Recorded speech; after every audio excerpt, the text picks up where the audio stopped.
Assalamualaikum warahmatullahi wabarakatuh. Sahabat sekalian, ketemu lagi di Obrolan Rakyat, sebuah obrolan yang membahas isu-isu terkini baik nasional ataupun kemudian provinsi ataupun kabupaten kota, terutama di Provinsi Bengkulu. Dan kali ini kita akan berbincang berkaitan dengan temuan dari Badan Pemeriksa Keuangan Republik Indonesia perwakilan Provinsi Bengkulu. Ada 2 miliar lebih yang menjadi TGR, tuntutan ganti rugi, berkaitan dengan pengadaan rasmi beras dan mie di Bansos Kota Bengkulu di masa pandemi. Ternyata ada saja orang-orang tertentu yang memanfaatkan untuk mengeruk keuntungan pribadi. Dan alhamdulillah bersama saya sudah hadir 2 orang narasumber yang sangat luar biasa. Kita sapa dulu. Yang pertama adalah Haji Mukdimon Muklis. Assalamualaikum Bang. Waalaikumsalam warahmatullahi wabarakatuh. Ya. Selamat malam. Selamat malam. Adinda Miliansori. Siap. Sehat? Sehat, alhamdulillah. Beliau ini adalah seorang yang sangat luas pergaulannya, sahabatnya banyak sekali, jaringannya banyak sekali, dan kreatif membina anak muda di Bengkulu. Terima kasih Bang atas kehadirannya. Terima kasih. Kemudian jadi beliau ini adalah Direktur Eksekutif Lembaga Pengkajian dan Pengembangan Ekonomi Regional. Kemudian yang kedua adalah sumber saya adalah Bang Wilson SE.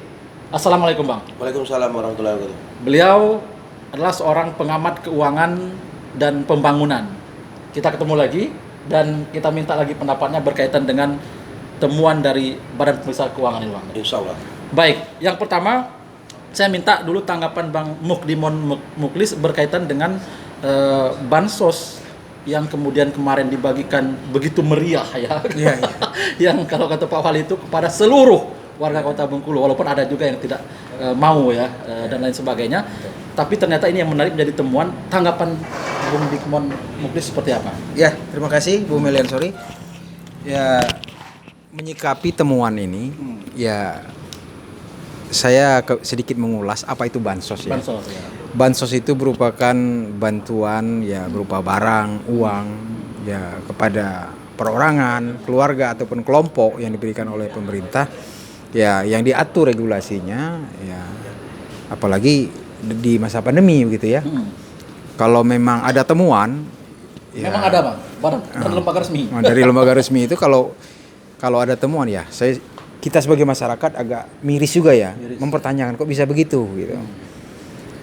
Itu baru di satu OPD kalau nggak salah. Satu itu belum audit investigasinya. Oh begitu ya. ya. Rasmi baru beras dan mie Bang. Iya. Karena banyak Belum total keseluruhan yang belum digunakan. total generalnya ya. Ya kita sangat menyayangkan juga di satu sisi pada saat itu ketika wabah Covid melanda ya di mana kita tidak bisa melakukan apa-apa, memang kita lockdown istilahnya waktu itu ya. Di rumah, Ya, di rumah aja. diberikan bantuan ya mie terenak di dunia. Ya, itu kan versi Pak Wali. Ya versi pemerintah kota. Ya kita juga bersyukur. Kita tidak bisa tidak berterima kasih kepada pemerintah kota.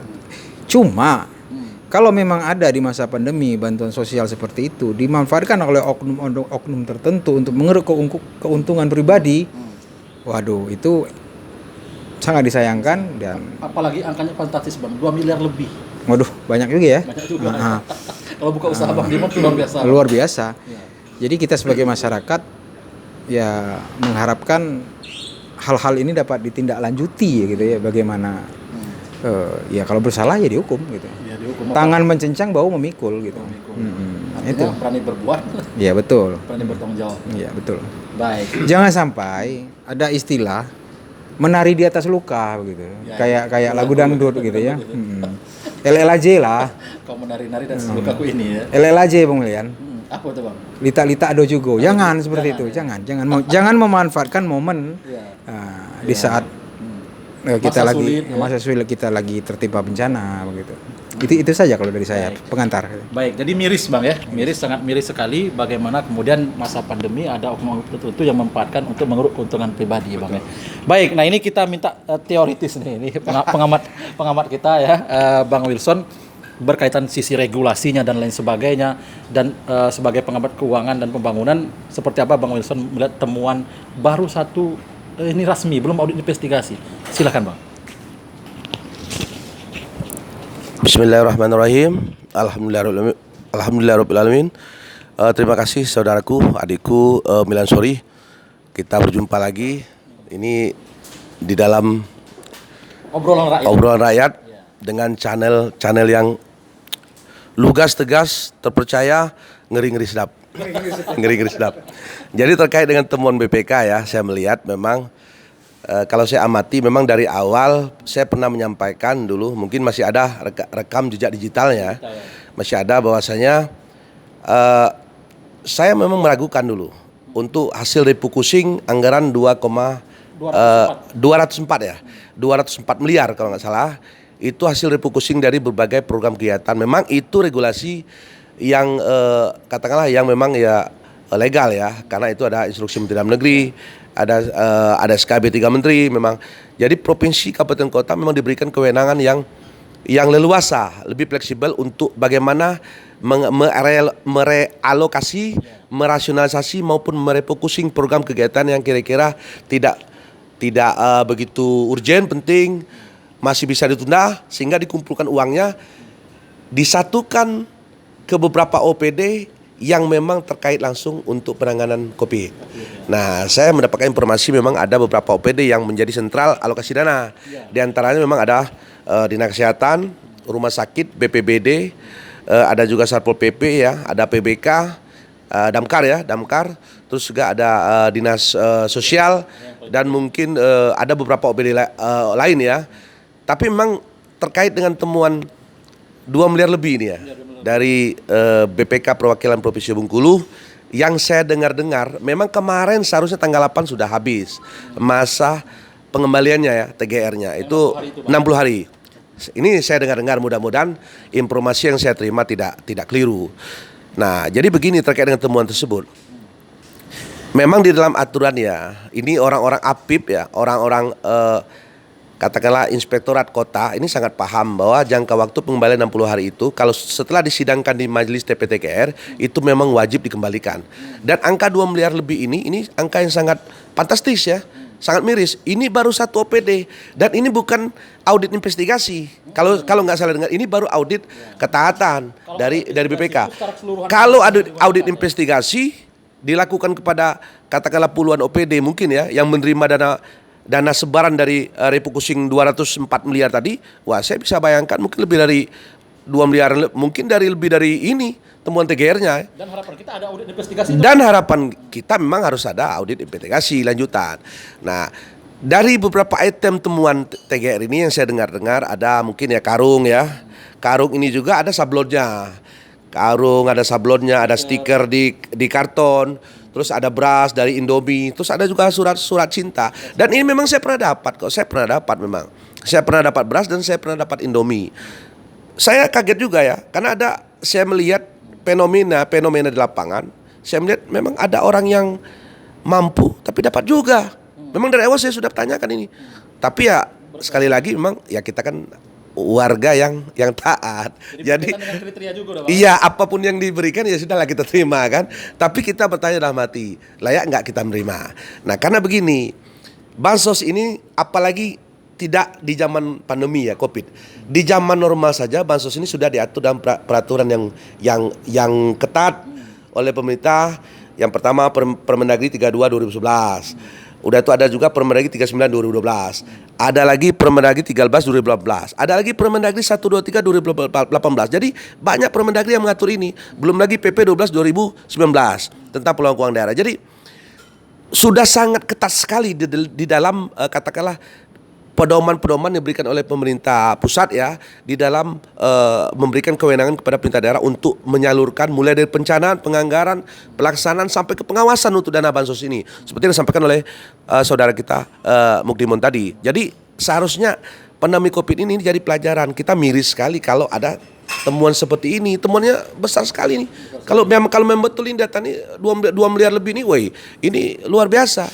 Jadi saya melihat memang di kota ini saya melihat dan perlu juga memang Bapak Wali Kota yang mulia, yang memang yang kita cintai ini untuk menjadikan pelajaran ini. Jadi memberikan katakanlah melaksanakan suatu program kegiatan ini jangan terburu-buru. Jangan katakanlah memang jangan kita digesa-gesa dengan waktu walaupun pandemi Covid, tapi harus ada perencanaan yang matang.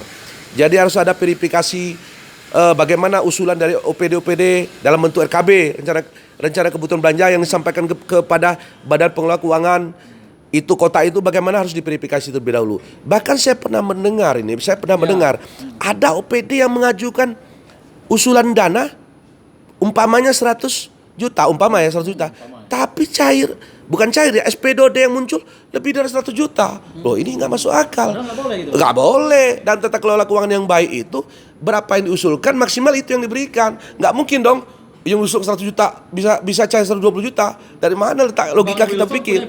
Saya pernah dapat informasi ini, dan informasi ini saya geli-geli mendengarnya. Wah, ini kalau kayak gini berarti verifikasi di BPKD nggak teliti nih. Nah, terkait dengan temuan 2 miliar lebih ini ya, saya melihat memang ini ada pihak-pihak yang memang mesti katakan diberikan atensi khusus ini.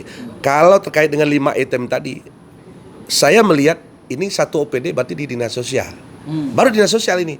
Artinya apa? Ini pihak dinas sosialnya kita selaku masyarakat juga, saya selaku masyarakat mempertanyakan bagaimana proses peripalinya, verifikasi dan validitas data. Harusnya verifikasi datanya berjalan, timnya ada, siapa yang berhak menerima sesuai dengan kriteria instruksi Menteri Dalam Negeri tadi, sesuai dengan kriteria SKB tadi, di peripali datanya berdasarkan data DTKS terpadu itu yang dikeluarkan oleh Kemensos. Jadi harus diupdate terus sehingga orang yang berhak menerima menerima. Betul. Dan yang tidak berhak menerima jangan menerima. Nah, kalau ini dulu saya pernah dengar ya, saya pernah membaca ini sampai ratusan ribu KK ya dapat di kota ini. Jadi kalau ratusan ribu KK, berarti hampir dapat semua dong sekota. Tidak mungkin dong dalam logika saya dapat semua. Karena dalam ketentuan peraturan dalam peraturan undang-undang tersebut yang mendapat itu yang berhak sesuai dengan kriteria. Contohnya itu pekerja-pekerja informal, buruh angkut, pedagang-pedagang kecil yang terdampak. Namun juga untuk penanganan dampak sosial. Dan juga sudah ada Kejari yang kemudian memberikan advice ya untuk kemudian terkait dengan kriteria itu, Bang. Nah, kalau sudah ada, seharusnya memang sebelum ini di penganggaran, proses penganggaran perencanaan di BPKD, di TAPD-nya, pokoknya ini harus direncanakan dengan baik ya, sesuai dengan kaidah-kaidah penganggaran. Minta advice dengan aparat APH. Kalau memang sudah ada advice dari Kejari, wah ini bagus. Harusnya ini ditaat sudah pedoman. Terus juga minta advice juga kepada BPKP selaku memang lembaga resmi yang memang bertugas untuk memeriksa katakanlah memberikan advice atau binaan kepada pemerintah daerah. Boleh kok minta, misalnya ini sesuai nggak kalau gini, sesuai nggak. Jadi jangan sampai kita paksakan berjalan sesuai dengan tidak on the track jadinya. Nah, akhirnya apa yang menjadi feeling saya di awal ternyata kalau tidak meleset ini temuan 2 miliar ini, wah ini sangat mengecewakan lah ya, sangat miris. Sebagai pengamat, ini menurut Bang Wilson, walaupun tadi sudah disampaikan dinas sosial, siapa nih yang paling bertanggung jawab? Apakah kemudian rekanan juga yang pendos, pengadaan dan lain sebagainya, misalkan seperti itu, yang paling bertanggung jawab menurut Bang Wilson berkaitan dengan temuan 2 miliar lebih ini? Yang pertama begini ya, memang kita harus melihat ini sentralnya di OPD mana. Kalau memang sekarang audit, katakanlah audit ini belum audit investigasi ini di satu OPD dinas sosial ini saja, berarti dinas sosial mengelola ini, temuannya ada dinas sosial, berarti dinas sosial harus menyikapi ini. Paling tidak ya bagaimana dia menyikapinya. Kalau tidak dikembalikan, wah ini kan jadi persoalan. Artinya apa? Artinya bagaimana di sana ada pengguna anggarannya, bagaimana di sana ada PPTK-nya, bagaimana di sana ada tim verifikasinya. Terus juga kita melihat juga, ini kan tidak sekonyong-konyong bisa dibelanjakan kalau nggak ada uangnya. Artinya ada usulan dari dinas sosial loh. Dinas sosial diusulkan ke BPKD, Badan Pengelola Keuangan dan Aset Daerah. Di Badan Pengelola Keuangan Daerah ada nggak tim verifikasinya? Kalau ini sampai nggak ada tim verifikasi atau ada tim verifikasi, tetapi yang saya dapat informasi yang saya bilang tadi, ada usulan tapi yang tidak sesuai dengan yang keluar dengan SPDOD-nya, berarti ini jebol loh. Ini bisa jebol, ini jangan pertanyakan. Kalau nggak salah, kalau benar informasi ini ada jebol uang nih. Orang ngusulkan sekian kok bisa keluar SPDO-nya sekian. Maka ada kelalaian juga di proses keuangannya, di BPKD-nya. Tidak mungkin ada pembelanjaan kalau tidak ada uang. Tidak mungkin ada uang kalau tidak ada anggaran. Jadi ini berkait ya. Di dinas sosial berkait, di BPKD juga berkait. Nanti pola pembelanjaannya di dinas sosial, pertanggung jawab di dinas sosial, Tapi bagaimana sebenarnya kaitan dengan proses pencairan dana tadi? Jadi dia ini berkait ini Kemudian dua OPD. berkaitan dengan pengadaannya Bang, beras dan resmi itu kan artinya ada pihak swasta kan? Ya, nah berkaitan dengan pengadaan, misalnya ada pengadaan karung, ada pengadaan Indomie, Beras, ya. pengadaan beras, maka ada pasti ada vendornya ya, ada pemasoknya, atau ada distributornya yang masuk. Ya ini terkait dengan pihak-pihak yang bermitra ini, ya seharusnya mereka juga menyikapi bagaimana sebenarnya koordinasi antara OPD yang katakanlah OPD yang sentral ya, yang menangani masalah beras ini bisa berkoordinasi dengan mitra-mitra tadi dalam menyikapi temuan untuk mengembalikan ini. TGR tadi ya. TGR ini harusnya koordinasi harus jalan. Betul. Dan kalau saya tidak informasinya benar 8 Maret ini terakhir pengembaliannya, artinya kalau tidak dikembalikan, tentu aparat penegak hukum bisa masuk untuk melakukan proses penyelidikan pidananya ya Bang. Betul. Jadi sepengetahuan saya ya, yang saya pernah baca di beberapa literatur juga, ini kalau dana Covid ini ngeri-ngeri sedap. Ngeri-ngeri sedap. Sudah banyak contohnya. Ngeri-ngeri sedap kita sama-sama bisa baca di berita-berita nasional. Jadi ini Jaksa Agung ya, ini Presiden ya, Masyarakat. ini juga katakanlah pihak-pihak ya pusat lah sudah mewanti-wanti ya, termasuk KPK sendiri mewanti-wanti jangan sampai ada katakanlah ada bias, ada penyimpangan, ada penyalahgunaan wewenang untuk dimanfaatkan oleh oknum tertentu untuk mengeruk keuntungan atau membiarkan tengah orang lain mendapatkan katakanlah mendapatkan keuntungan dari situ. Ini celaka. Jadi perlu saya sampaikan di sini, walaupun ini sebenarnya saya juga ini merinding saya. Karena di Undang-Undang 3199 Junto 2021 tentang Undang-Undang Tindak Pidana Korupsi itu ada pasal 2 ayat 2. Pasal 2 ayat 2 itu kalau nggak salah saya, dalam keadaan tertentu itu bisa dituntut mati. Itu disebut dengan tuntut mati. Pemberatan ya. Pemberatan itu fakta pemberatan. Walaupun saya bukan orang hukum, tapi saya pernah baca itu. Dan kita ingat Bang, itu Menteri Sosial kan juga dihajar oleh KPK kan. Iya. Begitu banyak saran masyarakat untuk kemudian itu sudah layak dihukum mati. Wah ini, jadi saya ini berpikir ya, kok berani-beraninya nih mainkan dana bansos ya. Kalau memang benar-benar 2 miliar ini, wah ini saya nggak habis pikir nih. Saya selaku warga negara, warga kota ya, nggak bisa bayangkan kok beraninya mainkan dana bansos ini. Wah ini luar biasa nih. Ini kalau kena pasal 2 ya, yang pernah saya baca, ini hukumannya berat sekali. Ini nggak bisa dibayangkan. Dan ini tidak mungkin dalam bayangan saya, tidak mungkin yang harus menyikapinya tunggal, nggak mungkin. Ini ada ini, iya, dia ini ada ini. Nggak mungkin satu orang ya, kira-kira seperti itu. Biasa analisa dari Bang Wilson, mulai dari regulasinya Bang Dimon ya, kemudian juga dari sisi sosialnya, termasuk pada saat masa pandemi ini. Bang Dimon tadi menyimak seperti apa Bang melihatnya Bang? Jadi saya melihat beliau bicara menyampaikan itu, ini Bang Wilson ini gelotok sekali gitu. Gelotok. Sudah khatam beliau ini. Regulasinya hafal juga ya. Ya regulasinya hafal. Ya, istilahnya beliau sudah khatam 30 juz kalau masalah keuangan pemerintahan begitu. Cuma sekali lagi saya garis bawahi, sekelas Menteri Sosial aja kena gitu. Sekelas Menteri Sosial aja kena. Artinya perilaku tidak berintegritas itu sangat parah, sudah lah. Jadi kembali seperti saya sampaikan tadi, janganlah kita menari di atas luka, jangan mencari kesempatan dalam kesempitan, dalam kesusahan gitu ya. Kita ini udah susah sama-sama gitu. Ya kalau memang salah ya tindak gitu. Jadi nggak ada tedeng-aling-aling kalau bagi saya gitu. Dan juga sudah informasinya sudah lewat ya masa pengembalian tuntutan ganti ruginya. Kita memang belum tahu apakah sudah dikembalikan atau belum. Tapi apa saran Bang Dimon kalau seandainya memang belum itu dikembalikan kan sekian itu? Ya kalau memang tentu kan ada regulasi di negara kita mengatur gitu kan.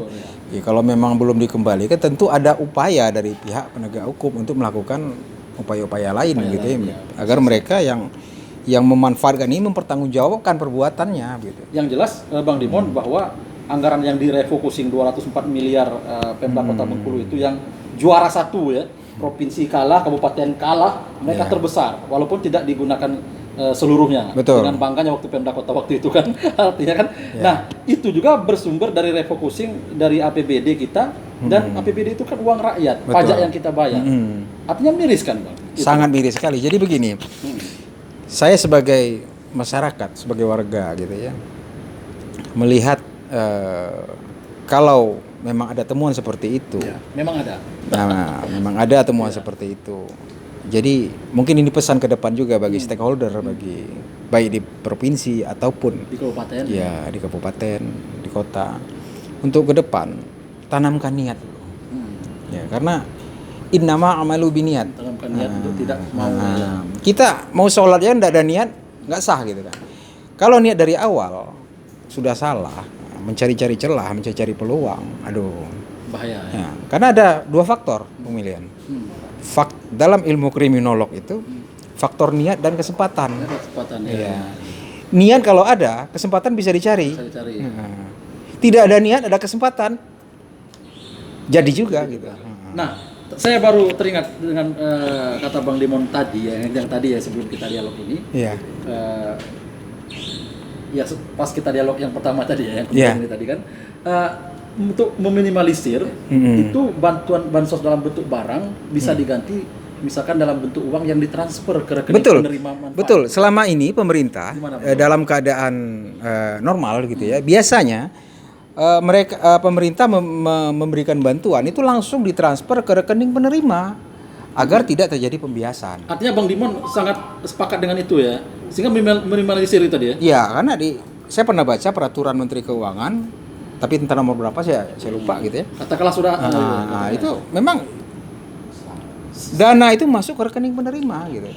Tapi dalam keadaan normal. Dalam keadaan normal. Tapi Bang Dimon sepakat ya kalau kemudian itu diberlakukan juga pada saat untuk kedepannya bantuan bansos apalagi di masa pandemi ini.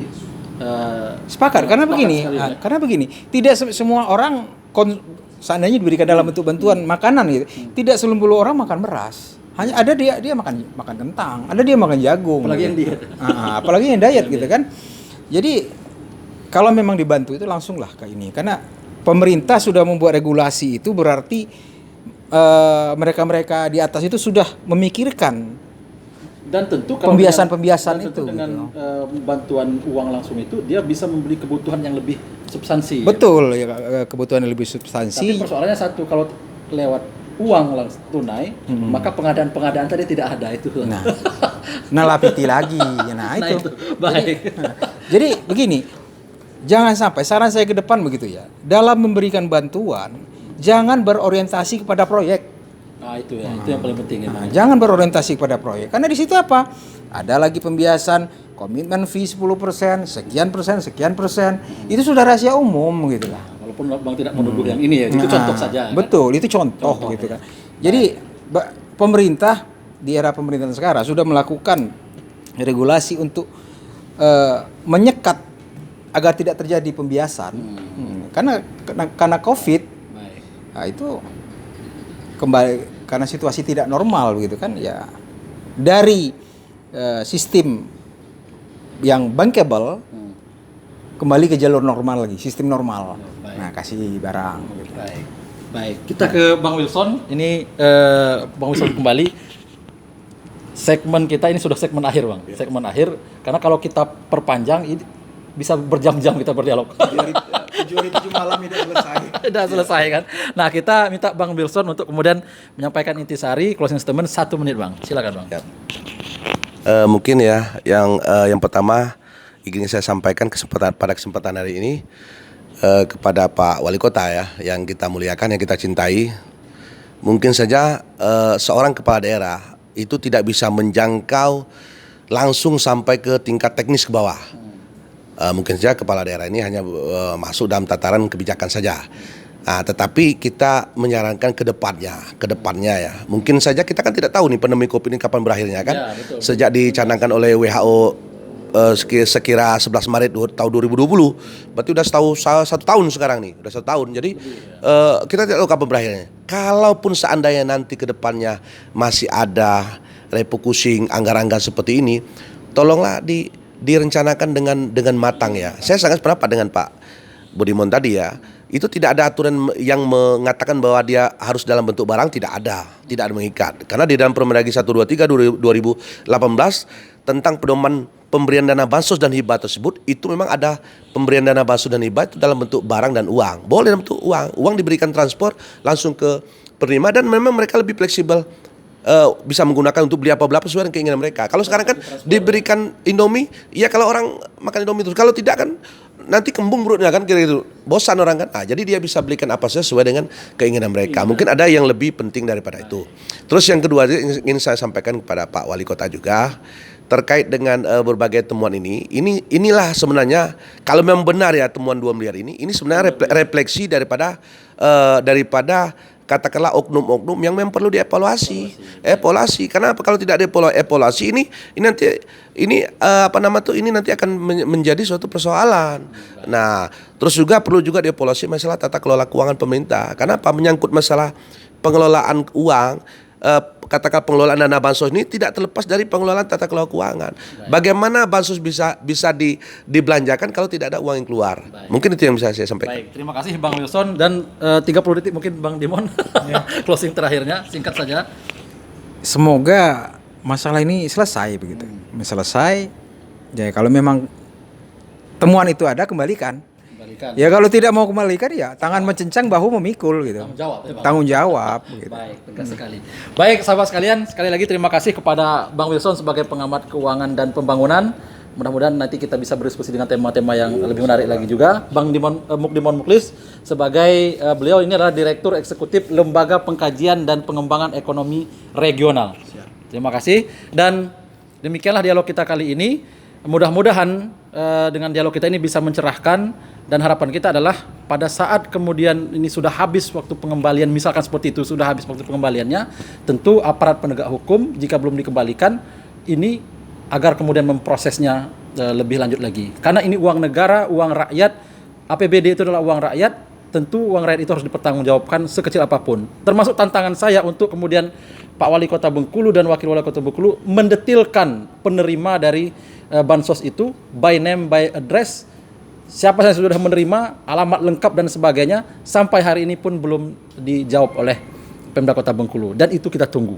Demikian, Assalamualaikum warahmatullahi wabarakatuh. Waalaikumsalam warahmatullahi wabarakatuh.